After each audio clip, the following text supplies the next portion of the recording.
Hello dear students, welcome to our channel Medico Nursing Classes. जैसा कि आप सब देख रहे हैं, कुछ दिनों से हमारे YouTube channel Medico Nursing classes के ऊपर फ्लूइड एंड इलेक्ट्रोलाइट इम्बैलेंस से रिलेटेड जो भी लेक्चर वीडियोस अपलोड किए जा रहे हैं, जो कि लेक्चर वीडियोस रिलेटेड है किससे, जो कि रिलेटेड है अपने नर्सिंग ऑफिसर रिक्रूटमेंट एग्जामिनेशंस की प्रिपरेशन के, चाहे वो एनओरसेट की तैयारी होगी, चाहे वो एम्स के जो नर्सिंग ऑफिसर रिक्रूटमेंट्स के senior nursing officer recruitment examination की प्रिपरेशन, सबके लिए बेटर है, यूज़फुल है।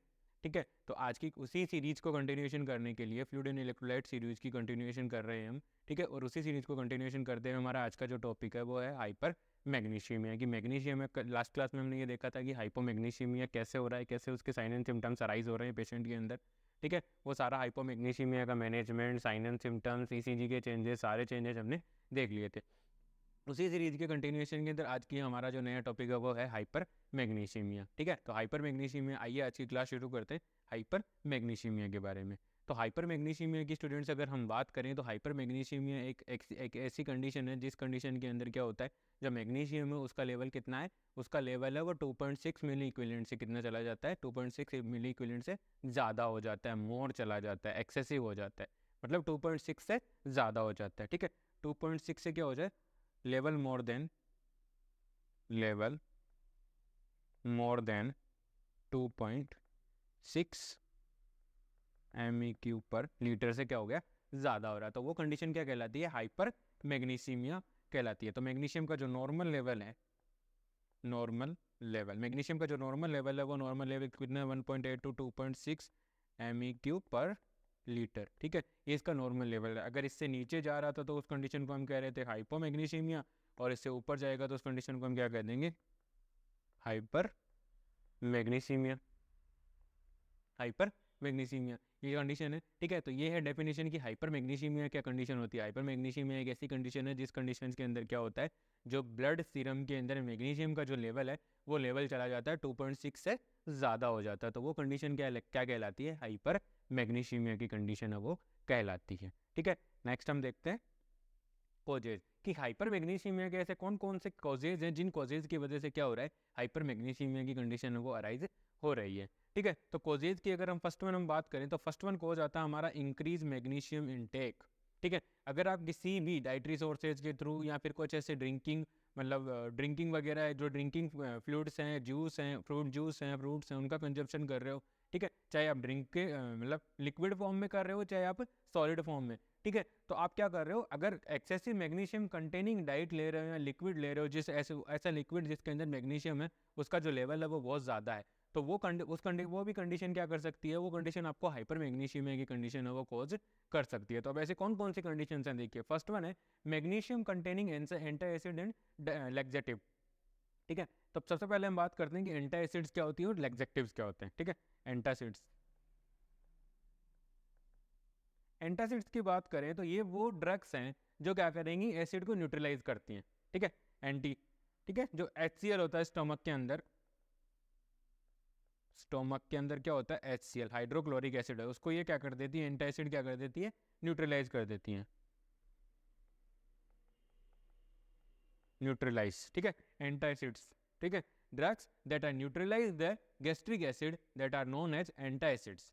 ठीक है, ये इसकी डेफिनेशन हो गई है। नेक्स्ट हम बात करते हैं लैक्सेटिव की। लैक्सेटिव्स क्या होते हैं, are used to treat constipation. Constipation को ट्रीट करने के लिए जो मेडिकेशंस काम में ली जाती हैं वो होती हैं लैक्सेटिव्स। ठीक है, ये क्या करेंगे, स्टूल को सॉफ्ट कर देती हैं, स्टूल सॉफ्टनर्स, और relieve constipation, relieve constipation, constipation. ठीक है, अब यहाँ पर ये जो फर्स्ट वन को जो वो ये बताना चाह रहा है कि अगर आप ऐसे एंटा एसिड्स का यूज़ कर रहे हो या फिर ऐसे लैक्सेटिव्स का यूज़ कर रहे हो, जिन लैक्सेटिव और जिन एंटा एसिड्स के अंदर जो मैग्नीशियम है वो बहुत ज़्यादा अमाउंट के अंदर है, तो उस कंडीशंस के अंदर वो क्या कंडीशन क्या कॉज कर सकती है, मैग्नीशियम। अगर आपका पेशेंट मैग्नीशियम कंटेनिंग लैक्सेटिव और एंटा एसिड्स यूज़ कर रहा है, मैग्नीशियम कंटेनिंग एंटा एसिड्स और लैक्सेटिव यूज़ कर रहा है, तो वो कंडीशन कहाँ लेके जा सकती है, उसको हाइपर मैग्नीशियमिया के अंदर लेकर के जा सकती है। सेकेंड पॉइंट ये कहता है, सेकेंड पॉइंट ये कहता है कि excessive administration of magnesium containing IV fluid या आईवी फ्लूइड है या आईवी रूट से आप मैग्नीशियम, जैसे मैग्नीशियम सल्फेट देते हैं अपन पेशेंट को, ठीक है, तो मान लीजिए उसको कंटिन्यूसली हम एडमिनिस्टर करते रहेंगे, ठीक है, लेवल्स चेक नहीं करेंगे तो क्या होगा, मैग्नीशियम का एब्जॉर्प्शन होगा, और मैग्नीशियम का एब्जॉर्प्शन होकर के क्या हो जाएगा, हाइपर मैग्नीशियम है। तो ऐसी ड्रग्स या फिर ऐसा फ्लूइड जिसको पेशेंट के अंदर एडमिनिस्टर करने से क्या हो रहा है, पेशेंट के अंदर जो मैग्नीशियम है उसका लेवल बढ़ता जा रहा है, तो वो कंडीशन क्या कहलाती है स्टूडेंट्स, वो आपकी कंडीशन कहलाती है हाइपर मैग्नीशियमिया। तो ये अपने दोनों जो ऊपर वाले कॉजेज हैं वो कॉज हाइपर मैग्नीशियमिया के लिए जा सकते हैं। सेकंड वन कॉज है decrease renal excretion of magnesium as a result of renal insufficiency. इस कॉज के बारे में अगर बताऊं, इस कॉज के बारे में अगर मैं आपको बताऊं तो इस कॉज में ये बताया गया है कि अगर कोई भी रीनल डिसऑर्डर है, due to any renal disorder, due to any renal disorder, due to any renal disorder, किसी भी रीनल डिसऑर्डर की वजह से क्या हो रहा है, ठीक है, renal fail to excrete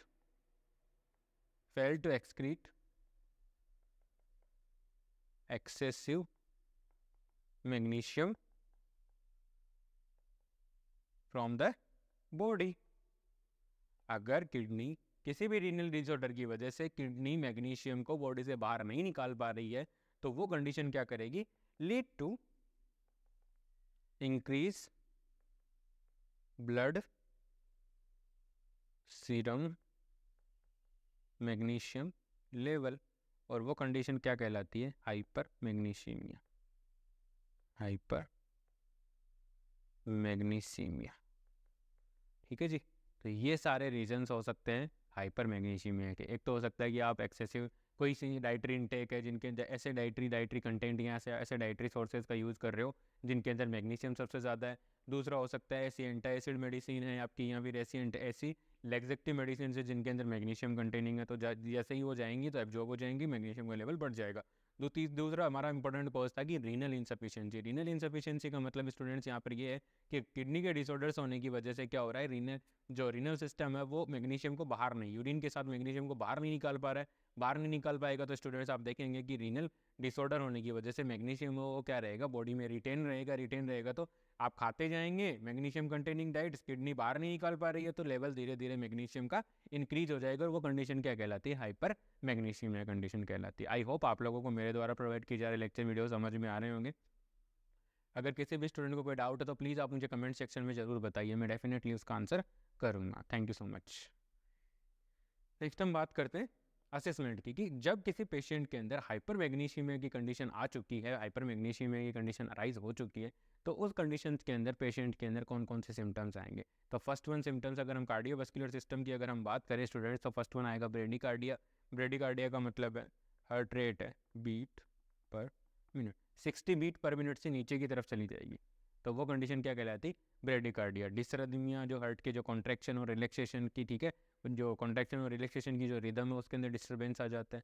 cardiac arrest, complete loss of cardiac function, ठीक है, जो पंपिंग फंक्शन है हार्ट का उसका कंप्लीटली लॉस हो जाना कार्डियक अरेस्ट कहलाता है। रेस्पिरेटरी सिस्टम की अगर हम बात करें तो इसमें क्या होता है, स्केलेटल मसल्स इन्वॉल्व होती हैं रेस्पिरेशन के अंदर, उनके अंदर क्या होती है, वीकनेस आ जाती है मैग्नीशियम की डिफिशियंसी की वजह से, या हाइपर मैग्नीशियमिया की वजह से, डिफिशियंसी हाइपर मैग्नीशियमिया की वजह से क्या हो जाता है, वहाँ पे मैग्नीशियम ज़्यादा होने की वजह से क्या हो जाता है, उनके अंदर वीकनेस आ जाती है, और वीकनेस आने की वजह से क्या होता है, रेस्पिरेटरी डिफिकल्टीज है पेशेंट को आपको देखने को मिल सकती है। ठीक है, न्यूरोमस्कुलर सिस्टम के अंदर अगर हम जाएँ तो वहाँ पर आपको देखने को मिल सकता है कि स्केलेटल सिस्टम, स्केलेटल मसल्स हैं उनके अंदर वीकनेस आ रखी है, साथ ही साथ आपके जो डीप टेंडन रिफ्लेक्स हैं उनको वो क्या है, अपसेंट चल रहे हैं।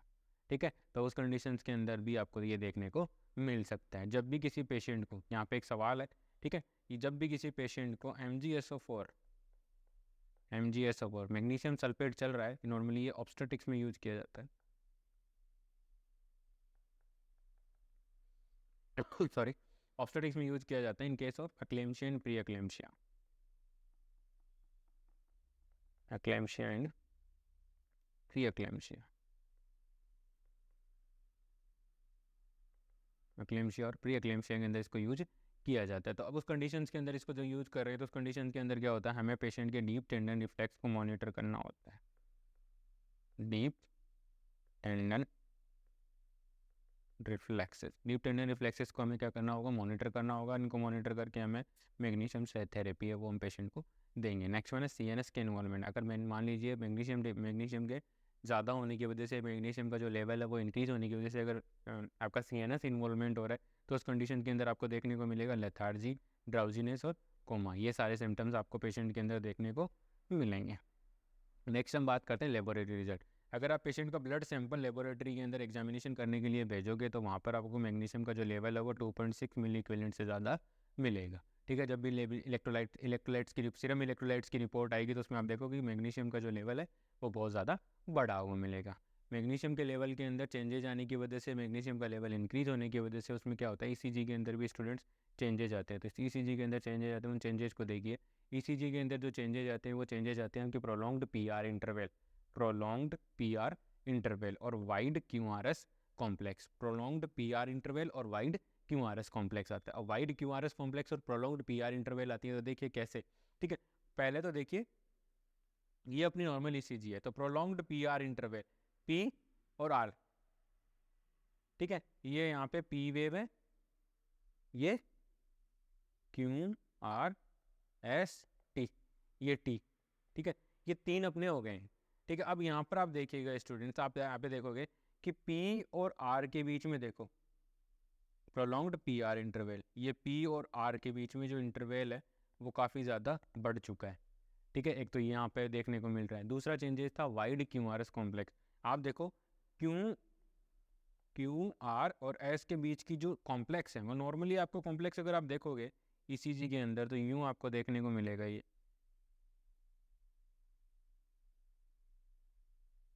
ठीक है, नॉर्मली PQRS, तो ये नॉर्मली जो ये QRS कॉम्प्लेक्स है वो आपको वाइड नहीं मिलता, नॉर्मल मिलता है। लेकिन इसमें देखो आप QRS, आपका जो QR और S, ये जो कॉम्प्लेक्स है इसके बीच में डिस्टेंस देखो, ये वाली डिस्टेंस है वो क्या हो गई है, वाइड एंड QRS कॉम्प्लेक्स। ठीक है स्टूडेंट्स, आप समझ पा रहे हो।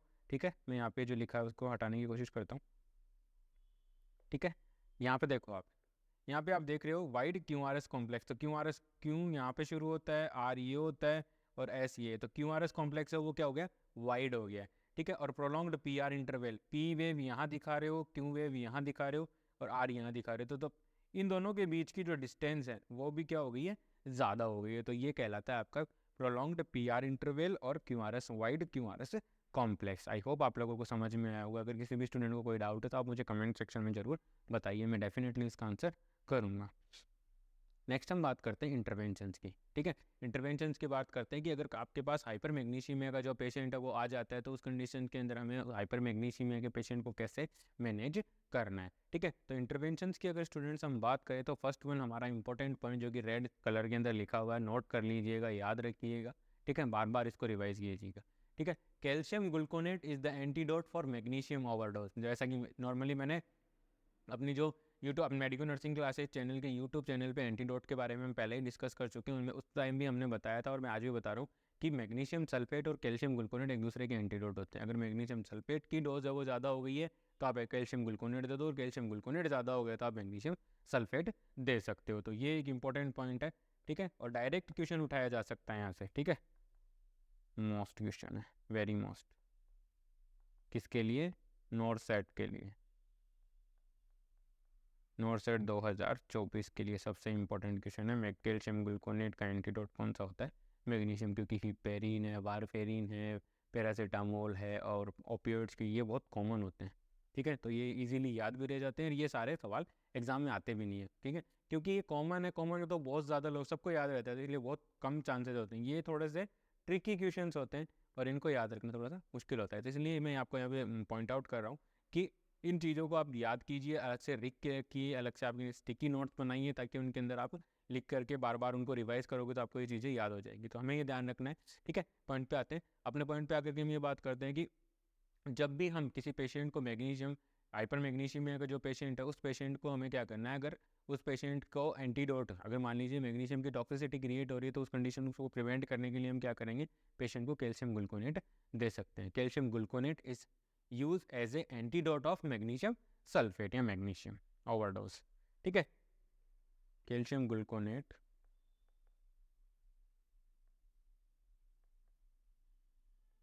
कैल्शियम ग्लूकोनेट एंटीडोट है किसका? Magnesium overdose. मैग्नीशियम ओवरडोज का, ये मैग्नीशियम ओवरडोज का क्या है? एंटीडोट है। नेक्स्ट हम बात करते हैं, नेक्स्ट वन हमारा फर्स्ट वन पॉइंट है जो कि इंटरवेंशन का, वो ये कहता है कि हमें डायूरेटिक्स एडमिनिस्टर करनी है। पेशेंट को हमें क्या देना है? डायूरेटिक्स देनी है। डायूरेटिक्स क्यों देनी है स्टूडेंट? ताकि डायूरेटिक्स देंगे तो रीनल इनसफिशिएंसी की वजह से जो हो रहा था आपका मैग्नीशियम का लेवल जो इंक्रीज हो रहा था, तो रीनल इनसफिशिएंसी के वजह से जो हो रहा था वो क्या हो जाएगा? ट्रीट हो जाएगा और मैग्नीशियम यूरिन के साथ एक्सेसिव एक्सक्रिएट होना शुरू हो जाता है। ठीक है, देखिए, ठीक है, मान लीजिए आपका रीनल इनसफिशिएंसी है, रीनल इनसफिशिएंसी है। रीनल इनसफिशिएंसी की वजह से क्या हो रहा था? MgSO मैग्नीशियम का जो मैग्नीशियम लेवल है वो क्या हो रखा था? इंक्रीज हो रखा था। अब हमने क्या किया? हमने एडमिनिस्टर कर दी यहाँ पे डायूरेटिक्स, डायूरेटिक्स दी। ठीक है, अब डायूरेटिक्स गई, वो कहाँ गई? किडनी के पास। डायूरेटिक्स गई किडनी के पास, और किडनी के पास डायूरेटिक्स जाकर के डायूरेटिक्स ने क्या किया? ठीक है, increase urine output and magnesium excretion, magnesium का एक्सक्रिएशन उन्होंने इंक्रीज कर दिया। तो ये सारी चीज़ें आप देख के समझ सकते हो, ये जो पैथोफिजियोलॉजी समझाई गई है इस तरीके से कि डायूरेटिक्स कैसे कर रही हैं। ठीक है, डायूरेटिक्स क्या करेगी? जो रीनल इनसफिशिएंसी हो रही थी उसको ट्रीट करेगी, और उसकी वजह से क्या होगा? मैग्नीशियम और यूरिन का आउटपुट है वो बढ़ जाएगा, और मैग्नीशियम जैसे जैसे यूरिन के साथ बाहर निकलेगा वैसे वैसे सीरम के अंदर मैग्नीशियम का लेवल है वो नॉर्मलाइज हो जाएगा। नेक्स्ट वन है, ठीक है, IV। मान लीजिए पेशेंट के अंदर बहुत ज़्यादा मैग्नीशियम का क्या हो चुका है?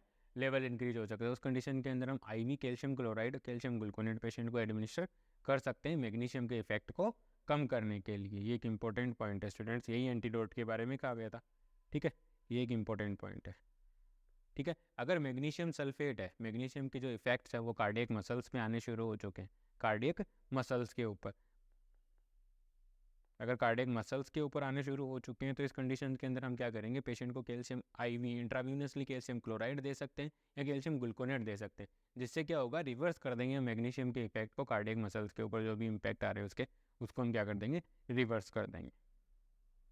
नेक्स्ट क्या करेंगे हम? नेक्स्ट हमें करना है पेशेंट को एजुकेट करना है, ठीक है, एजुकेट करना है कि आपको मैग्नीशियम कंटेनिंग जो फूड्स हैं उनको क्या करना है? अवॉइड करना है। Avoid the magnesium containing food है, उसको हमें अवॉइड करना है, क्योंकि आपकी बॉडी में पहले से पेशेंट को हमें एजुकेट करना है, पेशेंट को समझाना है कि आपकी बॉडी में पहले से मैग्नीशियम का जो लेवल है वो बहुत ज़्यादा इंक्रीज़ हो रखा है, और जिस वजह से इंक्रीज़ होने की वजह से क्या हो रहा है? पेशेंट को हाइपर मैग्नीशियम है। अब आप अगर और ज़्यादा डाइटरी कंटेंट के थ्रू अगर कंज्यूम करोगे मैग्नीशियम को, तो उस कंडीशन के अंदर हो सकता है कि आपकी बॉडी के अंदर मैग्नीशियम में बहुत ज़्यादा लेवल चले जाए और क्रिटिकल कंडीशन हो जाए। तो उसको हमें प्रिवेंट करने के लिए हमें क्या करना होगा? जो डाइटरी सोर्सेज आप यूज़ कर रहे हो वो डाइटरी सोर्सेज यूज़ करो जो जिनके अंदर मैग्नीशियम है वो थोड़ा सा नॉर्मलाइज प्रेजेंट हो। ठीक है, अगर आप एक्सेसिव मैग्नीशियम का इंटेक करोगे तो उस कंडीशन के अंदर कंडीशन काफ़ी ज़्यादा सीवियर हो सकती है। साथ के साथ हमें पेशेंट को एजुकेट करना है कि आपको मैग्नीशियम कंटेनिंग लैक्सेटिव और मैग्नीशियम कंटेनिंग एंटासिड्स है उनको